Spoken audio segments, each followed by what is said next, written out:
नमस्कार दोस्तों, stock market studies में फिर से एक बार आपको दिल से स्वागत करता हूं। तो आप सब लोग कैसे हैं? प्लीज मुझे कमेंट्स करके बताना। तो आज मैं फिर से आपके सामने कुछ इंपॉर्टेंट कंपनी का अपडेट शेयर करने वाला हूं। तो इस वीडियो को पूरा ध्यान से और लास्ट तक देखना।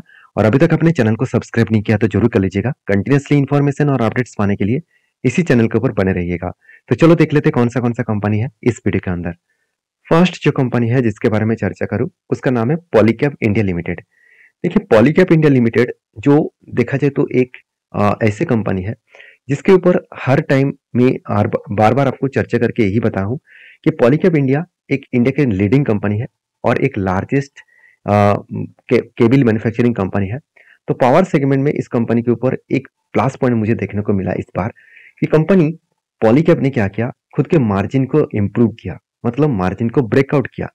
तो वन यहाँ पे दिख रहा है, इसका मतलब कोई भी कंपनी के ऊपर यहाँ पे वन रेशियो देखने को मिले तो आपको एक बात को याद रखना है कि यहाँ पे मार्जिन इंप्रूव हुआ, मतलब पिछले साल की तुलना से इस बार कंपनी मार्जिन को इंप्रूव किया। जब मार्जिन इंप्रूव होगा तो और भी ज्यादा ग्रोथ देखने को मिलेगा। और डेप्थ डाउन साइड मतलब कंपनी डेप्थ को कम किया। देखिए, ऑलमोस्ट कंपनी का तो डेप्थ ना के बराबर है, तो डेप्थ कम नहीं हुआ तो इसमें कुछ फर्क नहीं पड़ेगा। तो मुझे एक दोस्तों ने कमेंट्स किया कि सर आपको ये जो डेप डाउन साइट और मार्जिन ब्रेकआउट ये कहाँ से मिला? देखिए, ये स्किनर डॉट कॉम साइट के ऊपर एक एक्स्ट्रा बेस्ड फैसिलिटीज है जो आपके खुद के स्ट्रैटेजीज ऐड कर सकते हैं। आप किस तरीके से स्ट्रैटेजीज को ऐड कर सकते हैं, अगर अगर आप वो जानना चाहते हैं तो मुझे स्ट्रैटेजीज के ऊपर एक कमेंट करिए। मुझे कमेंट्स स्ट्रैटेजीज लिखकर यस लिखकर भेजिए, तो मुझे पता चलेगा कि आप भी वो स्ट्रैटेजीज जानना चाहते हैं, किस तरीके से स्ट्रैटेजीज को ऐड किया जाता है। तो इसके ऊपर मैं एक डिटेल्स वीडियो जरूर बना के दूंगा। तो स्किनर डॉट कॉम साइट मेरे हिसाब से एक बेस्ट साइट है। आप इस साइट को प्रीमियम वर्जन भी ले सकते हैं और आप बेसिक वर्जन के ऊपर भी काम कर सकते हैं। तो देखिए, पॉलीकैब के ऊपर मैं बात करूं तो कंपनी के ऊपर जो ग्रोथेबल सिचुएशन है आप देखेंगे तो क्वार्टरली जो रिजल्ट है वो लगातार इंक्रीज होता गया। पिछले लास्ट कुछ 4 क्वार्टर्स के 4 ईयर के बात करूं तो 2000 करोड़ से बढ़ के हो चुके थे 3000 करोड़, उसके बाद 3300 करोड़, उसके बाद 4200 करोड़। तो कंपनी कभी भी पीछे मुड़ के नहीं देख रहा है।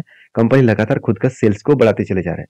अभी बहुत इंपॉर्टेंस होगा क्वार्टर 3 का रिजल्ट आने के बाद, क्योंकि क्वार्टर 3 का रिजल्ट कितना ग्रोथ हुआ वो आपको अभी दिखेगा। क्योंकि यहाँ पे कंपनी का जो प्रॉफिट है वो 222 करोड़, उसके बाद देखिए 201 करोड़, उसके बाद 271 करोड़, अभी 430 करोड़। एक बार ध्यान देना, जो दिसंबर का प्रीवियस जो जो सेल्स प्रॉफिट था वो लगातार बढ़ता हुआ देखने को मिला था। तो इस हिसाब से देखा तो इस बार भी कंपनी का प्रॉफिट ग्रोथ हाई लेवल में होना चाहिए। तो अभी होगा क्या नहीं होगा वो तो आपको बाद में पता चलेगा। फिलहाल के लिए कंपनी का ग्रोथ होने का चांसेस ज्यादा है, क्योंकि कंपनी का जो कर्जा है वो धीरे धीरे करके कम होता चला गया और उसके साथ साथ कंपनी जो रिजर्व है वो भी बढ़ता हुआ देखने को मिले। तो अलग लेवल का रिजर्व देखने को मिले, कंपनी कंटिन्यूसली खुद के रिजर्व को बढ़ाते चले गए और उसी बेसिस में कंपनी को प्रोजेक्ट में मिला। और कंपनी का जो मैनेजमेंट है वो कितना स्ट्रांग है आप देखेंगे तो CWIP मैं पहले बोल चुका हूँ, मार्जिन में इंप्रूव हुआ। तो मार्जिन में इंप्रूव क्यों हुआ? क्योंकि उसके पीछे कारण है CWIP, capital working in process. मतलब कंपनी खुद के बिजनेस के ऊपर इस बार 350 करोड़ से भी ज्यादा पैसा लगा चुके हैं। तो ज्यादा से ज्यादा पैसा लगाएंगे तो उस पैसे से कंपनी का आगे बन मतलब उस बिजनेस में कंपनी आगे बढ़ने के लिए हाई कैपेबिलिटी रखेंगे। तो एज ए इन्वेस्टर, प्रोमोटर से लेकर FIDS पब्लिक, हर किसी के पास आपको इन्वेस्टमेंट आपको देखने को मिल जाएगा। और अच्छी बात यही है कि FIS ने क्या क्या होल्डिंग को 9.5% से बढ़ के कर दिया 12.5%। तो एटलीस्ट कहा जाएगा कि 3% से भी ज्यादा होल्डिंग को यहाँ पे क्या कर चुके हैं, बढ़ा चुके हैं। अभी DS के पास भी होल्डिंग देखने को मिले और पब्लिक के पास भी अच्छा खासा होल्डिंग्स देखने को मिला है। तो इस कंपनी के ऊपर एक ही बात कहूंगा, कंपनी में जो ग्रोथ है ग्रोथ कुछ इस तरीके से देखने को मिले हैं। अभी इस कंपनी के लास्ट कुछ वीडियोस के डेटा दिखा दूं तो कंपनी के ऊपर जो डिलीवरी का परसेंटेज है वो धीरे धीरे करके वीक होता गया था। अभी धीरे धीरे करके वो होल्डिंग्स बढ़ता हुआ देखने को मिले। अभी देखिए, पॉलीकैब के बारे में बात करूं तो पॉलीकैब का जो टेक्निकली चार्ट पैटर्न बना है तो मैंने आपको ये भी बताया। देखिए, जब भी कंपनी जो लो बन रहा है वो हायर लो बनते जा रहा है, मतलब पहले लो बना, उसके बाद हाई किए, फिर से लो बना, वो लो प्रीवियस लो से ऊपर बना, इसका मतलब इसको कहा जाता है हायर लो। जब भी कुछ इस तरीके से सिचुएशन बनाकर आगे बढ़ते हैं तो हमेशा एक ब्रेकआउट चाहिए। तो देखिए, फाइनली यहाँ पे ब्रेकआउट हुआ, मगर ब्रेकआउट जो हुआ वो उतना ज्यादा हाई वॉल्यूम नहीं है, छोटे से वॉल्यूम के साथ। तो इसलिए मैं इंतजार किया कि जब भी इस रेंज को ब्रेकआउट करेगा तो मैं जरूर यहाँ पे एंट्री लूंगा, क्योंकि इस लेवल को ब्रेकआउट करना बहुत इंपॉर्टेंस है, तभी ये कंफर्मेशन मिलेगा कि आफ्टर जाने के लिए। तब कहेंगे सर यहाँ पे अगर ब्रेकआउट होता है तो कहाँ तक टारगेट आप लेंगे। देखिए मैं खुद टारगेट लूंगा पिवोट टेबल को ऑन करके। तो पिवोट रेंज जल्द से जल्द बना है, इतना जल्द से जल्द टारगेट में नहीं लूंगा। तो नेक्स्ट मंथ का जो पिवोट बनेगा उसी लेवल को मैं टारगेट के हिसाब से देखूंगा। फिलहाल के लिए यहाँ पे कोई भी ट्रेड नहीं है मेरा, जब कोई एंट्री बनेगा तो मैं आपके साथ जरूर शेयर करूंगा। और हाँ, इस तरीके से पैटर्न्स में मैं मेरा सबसे कम इन्वेस्टमेंट करता हूँ और सबसे कम मैं ट्रेड लेता हूँ, क्योंकि यहाँ पे कुछ मुझे कंफर्मेशन जो ट्रेड मिलता है उतना हाई कंफर्मेशन ट्रेड नहीं मिलता है।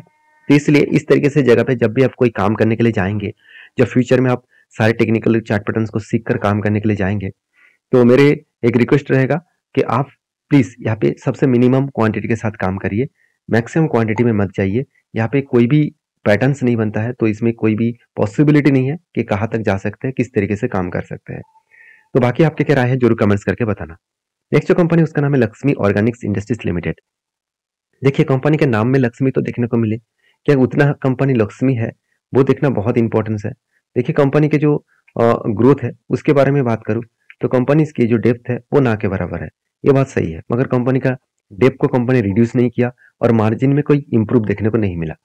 तो कंपनीज के जो प्रॉफिट एंड लॉस है वो आपको सबसे पहले दिखाऊंगा, क्योंकि सेल्स में कंपनी कमियां नहीं छोड़ा। पहले भी जितना सेल्स था पिछले साल में, इस बार भी उतना सेल्स हुआ। पहली बात, केमिकल का जो मार्केट में डिमांड है वो कम हुआ, उसके चलते भी कंपनी खुद को जो मेंटेन कर रहा है, ये सबसे खासियत पॉइंट है कंपनी के लिए। तो कंपनी एक्सपेंस को भी कंट्रोल में रखे, उसके बेसिस में कंपनी का नेट प्रॉफिट 9 करोड़ से 11 करोड़ तक बन चुके हैं। तो एक अलग लेवल का प्रॉफिट ग्रोथ देखने को मिले। तो इस अलग लेवल का प्रॉफिट ग्रोथ देखने के पीछे मैं एक ही बात कहूंगा कि कंपनी को लगातार लगातार ग्रोथ होता देखने को मिले है।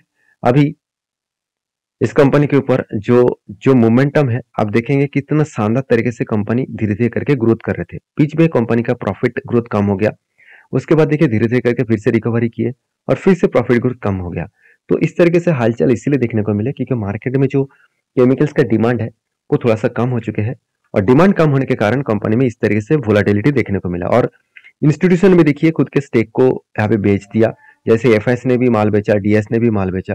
तो पब्लिक और प्रोमोटर के पास ही ज्यादा से ज्यादा होल्डिंग्स है, और इस कंपनी के ऊपर मैं भी उतना ज्यादा हाई रिस्क के हिसाब से काम नहीं करता हूँ। जबकि इसका टेक्निकली चार्ट पैटर्न बात करूँ तो कंपनी के ऊपर एक टेक्निकली चार्ट पैटर्न बन रहा है, तो इसके ऊपर मैं जरूर टेल लूंगा। ऐसे नहीं कि कंपनी का हालत एकदम बेकार है, कंपनी का हालत तो ठीक है, मगर इस कंपनी के ऊपर मैं लॉन्ग टर्म के लिए काम अभी तक नहीं किया। मैं जब भी काम किया हूँ वो एज ए स्विंग ट्रेडिंग के हिसाब से। तो फाइनली यहाँ पे क्या बना, एक शोल्डर, उसके बाद एक बिग हेड बना, उसके बाद एक बिग शोल्डर बनने के लिए तैयारी में है। तो जब भी कुछ इस तरीके से पैटर्न्स कंप्लीट हो तो बड़ा सा एक टारगेट एंट्री लेवल बन सकते हैं। तो देखिए यहाँ पे एक एंट्री भी बना था, यहाँ पे एक रेंज स्टेट बना था, यहाँ पे एक रेंज स्टेट बना, और रेंज स्टेट देखिए मुझे 20% तक नहीं मिला, तो इसलिए मैंने ट्रेड नहीं लिया, क्योंकि एक शानदार तरीके से यहाँ पे एंट्री बना था और मेरे हिसाब से इजी तरीके से वो टारगेट को अचीव कर सकते हैं। तो अचीव हो ना हो कोई बात नहीं, मैं हमेशा रूल्स को फॉलो करके चलता हूँ। तो यहाँ पे जो एंट्री बना था वो 20% के ऊपर नहीं बना, तो इसलिए मैं यहाँ पे ट्रेड नहीं लिया। अगर यहाँ पे ट्रेड बनता तो मैं आपके साथ जरूर शेयर करता। मुझे एक दोस्तों ने कमेंट्स किया कि सर यहाँ पे रेंज बनना है, क्या इसके ऊपर ट्रेड होना चाहिए। देखिए रेंज आप मार्किंग कर लेना डाउन साइड और अप साइड में। इसका मतलब क्या है, जब भी आपको कोई बाइंग कैंडल दिखे, कंटिन्यूसली बाइंग कैंडल दिखना चाहिए, बीच में कोई भी रेड कैंडल नहीं होना चाहिए। तो यहाँ पे बाइंग कैंडल का मार्किंग करना टॉप लेवल से डाउन लेवल तक, और इसको मार्किंग में आपको 20% के ऊपर होना चाहिए। तो एटलीस्ट यहाँ पे कितना बना, 19%। तो मेरे हिसाब से रूल्स को फॉलो नहीं हुआ, तो इस तरीके से ट्रेड को नहीं लूंगा। तो फाइनली यहाँ पे शोल्डर अगर कंप्लीट करे उसके बाद ब्रेकआउट करे तो कुछ डिसीजन जरूर लूंगा। तो बाकी आपके क्या राय है जरूर कमेंट्स करके बताना।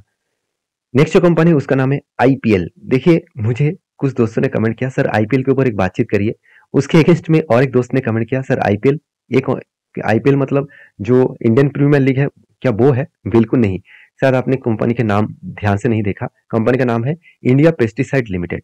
इस कंपनी देखा जाए तो हाल ही में लिस्टिंग हुआ, और लिस्टिंग होने के बाद मतलब कंपनी धीरे धीरे करके आगे बढ़ रहा है। 2022 में कंपनी लिस्टिंग हुआ था और एक शानदार तरीके से कंपनी के ऊपर पैटर्न बना, और मैं आपको पहले बोल चुका हूँ और मैं टेलीग्राम में भी इसका अपडेट दिया था कि कंपनी के ऊपर एक शोल्डर, उसके बाद एक बिग हेड, उसके बाद शोल्डर बना 2 बार, और फाइनली ब्रेकआउट हुआ और ब्रेकआउट कंफर्मेशन भी हुआ, और उसी तरीके से भाग रहा है जिस तरीके से भागना चाहिए था।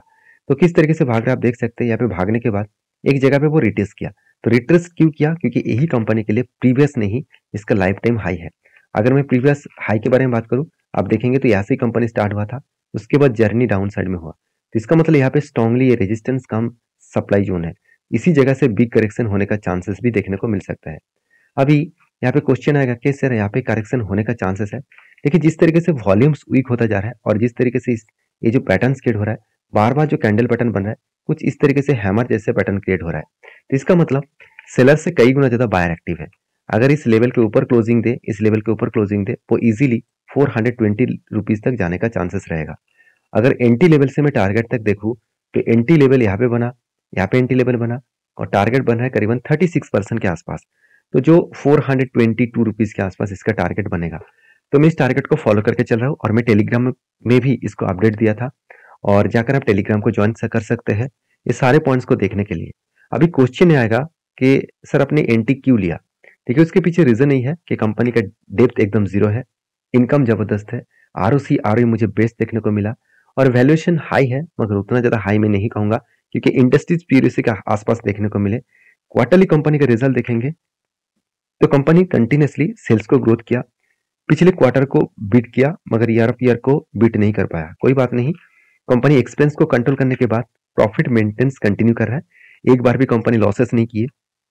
और एज ए इन्वेस्टर इस कंपनी के ऊपर ध्यान देना कि इंस्टीट्यूशन तो ज्यादा से ज्यादा नहीं है, फिर भी कंटिन्यू कर रहा है, जितना होल्डिंग उसके पास था उसी होल्डिंग को लेकर कंटिन्यू कर रहा है, बाकी पब्लिक और प्रोमोटर के पास ही होल्डिंग दिखेगा। और मुझे सबसे बेस्ट पॉइंट जो लगा कंपनी के ऊपर बिजनेस, तो बिजनेस में देखिए कंपनी CWIP खुद के बिजनेस के ऊपर जितना फिक्स्ड एसेट है तो उसी तरीके से कंपनी अच्छा खासा निवेश भी किया। इस बार कंपनी इस पेस्टिसाइड इंडस्ट्रीज के ऊपर 43 करोड़ के आसपास पैसा लगा बिजनेस को आगे बढ़ाने के लिए। तो जब कोई कंपनी के ऊपर अच्छा खासा इन्वेस्टमेंट किया जा रहा है, उसके साथ साथ हाईएस्ट कंपनी को प्रोजेक्ट भी मिलते जा रहा है, ट्रेड भी मिल रहा है, तो उस कंपनी का ग्रोथ होने का चांसेस बढ़ जाते हैं। तो इसीलिए मैंने इस कंपनी के ऊपर ट्रेड लिया। और बाकी आपके क्या राय है जरूर कमेंट्स करना। और वॉल्यूम के बारे में बात करूं तो जिस तरीके से हाई वॉल्यूम देखने को मिला है, तो मुझे लगता है वो जो स्ट्रांगली रेजिस्टेंस है उसको ब्रेकआउट करेगा और एक बड़ा धमाका देखने को मिल सकता है। तो इस कंपनी के ऊपर आप क्या डिसीजन ले रहे हैं मुझे जरूर कमेंट्स करके बताना। नेक्स्ट कंपनी उसका नाम है कोचिन शिपयार्ड लिमिटेड। देखिए कोचिन शिपयार्ड लिमिटेड देखा जाए तो एक डिफेंस सेक्टर से ऊपर बिलोंग करने वाला कंपनी है, एक गवर्नमेंट कंपनी है। तो इसके ऊपर फाइनली जो स्प्लिट का अनाउंसमेंट था वो आ चुके हैं। कंपनी हर एक के बदले 2 शेयर आपको स्प्लिट के हिसाब से देने वाला है, क्योंकि इसका फेस वैल्यू 10 रुपये था, अभी 5 रुपये बनने वाला है। कब बनेगा? 10th of January. तो जनवरी के 10 तारीख में इस तरीके से स्प्लिट का अनाउंसमेंट किया गया है। तो जो लोग स्प्लिट पाना चाहते हैं तो इस कंपनी के ऊपर स्टडी करिए, उसके बाद काम करिए। तो वीडियो टोटली एजुकेशन पर्पस में था, मेरे तरफ से कोई भी बाय एंड सेल का रिकमेंडेशन नहीं है। अगर आपको काम करना है तो सोच समझकर काम करिएगा। मिलते हैं नेक्स्ट वीडियो में, तब तक के लिए धन्यवाद।